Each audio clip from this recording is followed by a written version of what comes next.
इसलिए श्रद्धा भाव से कोई भी कार्य संपन्न करते हैं, उसी तरह से जीवन में भी निरंतर हम जो भी कार्य श्रद्धा भाव से करते हैं, कर्म करते हैं, उसका हमें उसी अनुरूप में प्राप्त होता है। हम ऑफिस में, कार्यालय में, व्यापारिक स्थल में केवल अश्रद्धा भाव से काम करेंगे, अच्छा मुझे समय व्यतीत करना है, समय काटना है, तो निश्चित रूप से धीरे धीरे क्या करेगा, समय भी आपको काटने लग जाएगा।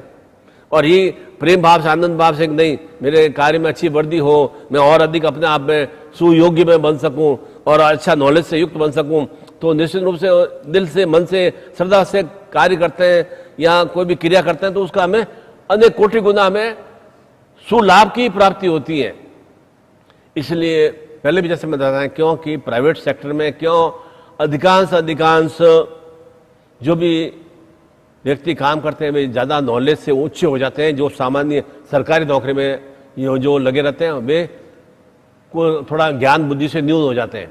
वे जो प्राइवेट सेक्टर में जो नौकरी करते हैं वे ज़्यादा दीर्घायु जीवन को प्राप्त होते हैं। और जो सरकारी नौकरी होते हैं ना, वे 55-60 वर्ष के आते आते धीरे धीरे अनेक बीमारी से हो जाते हैं, क्योंकि वे शरीर को निरंतर क्रियाशील नहीं रखते। उनको ध्यान चिंतन है कि मुझे तो बराबर महीने के महीने सैलरी आ रही है, बस उसी में उनका संतोष है कि मुझे 70,000 रुपये, 80,000 रुपये, 90,000 रुपये मिल रहे हैं, उसी में उनका संतोष है। वे अपनी दिमाग का विस्तार नहीं कर रहे हैं।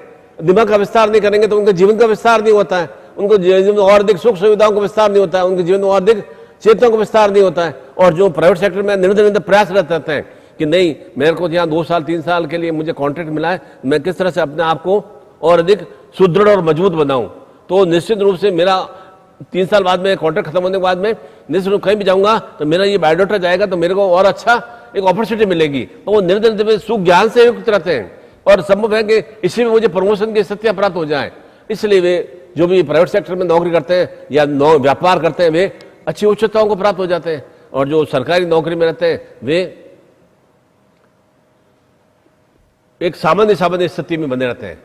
अधिकांश साधक आते हैं कि मेरे बेटे को सरकारी नौकरी मिल जाए। वे जानते हैं कि उनकी संतान आलस्य है, प्रमाद से युक्त है, ज़्यादा काम नहीं कर सकती हैं, बस सरकार में बराबर सैलरी आ जाएगी, नौकरी करना नहीं करना अपने हाथ में, तो वह कोई जीवन में सही उन्नति प्राप्त नहीं कर पाते हैं। इसलिए यह भी थोड़ा चिंतन भाव रखें कि मुझे इस जीवन में आने के बाद अपनी स्वयं की अभिवृद्धि किस तरह से करनी है और उस अभिवृद्धि के लिए